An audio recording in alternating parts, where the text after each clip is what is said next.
Sveiki, šiandien vėl kalbam apie filosofiją, apie šiuolaikinės filosofijos savokas. Tai dabar prieš bandant sakyti į 20 savoką, kas tai yra, jinai skamba subjektyvumas, pabandysiu užduoti jums keletą klausimų. Pabandykim visi tai atsakyti. Pirmas. Kiek ligonio depresyvi nuotaika yra iš tiesų depresyvi? O kiek tai yra tik jo subjektyvus vertinimas, kad jis yra depresyvus? Kaip jūs galvojate? Antras. Mūsų suvokimas yra subjektyvus, yra taip teigiama. Bet kiek jis yra objektyvus ir kiek jis subjektyvus jūsų manymu?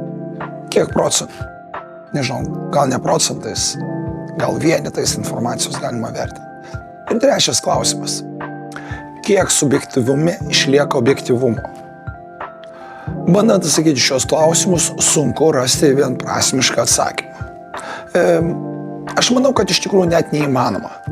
Tačiau ši savoka priverčia mus susimastyti, kiek mūsų aš yra savarankiškas, laisvas nuo išorinių įtakų ir kiek mes realiai generuojame savo subjektyvumo. Pavyzdžiui, subjektyvaus kontento YouTube ar dar kažkur tai. Gal realybė yra tai, kad tai, ką mes mastom, taip ir yra. Ir nėra jokio subjektyvumo arba subjektyvios interpretacijos. Viena iš suvokimo formų yra, kad tai, ką mes matom, tai, ką mes suvokiam, taip ir yra, bet ten jokio subjektyvumo nėra, mes čia objektyviai atspindim realybę. Žinoma, kiti filosofai mano, kad taip nėra. Nes gal daugianuomoniškumas yra tik subjektyvios realybės atspindys, o ne subjektyvus patyrimas.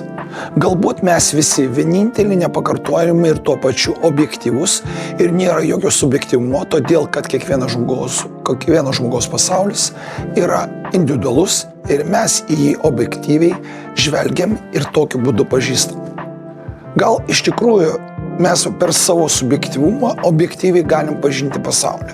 Skamba paradoksaliai, bet gal tai yra realybė, mums realybė. Ir jeigu mes to realybė gerai funkcionuojam, gal viskas yra tvarkoj ir čia jokių problemų nėra.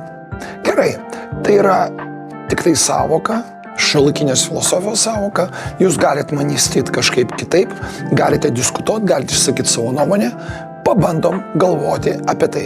Sekantį kalbėsim apie kitą savoką, kuri yra taip pat įdomi. Mastom, interpretuojam ir ieškom atsakymų. Pažiūrėsim, kaip gausis.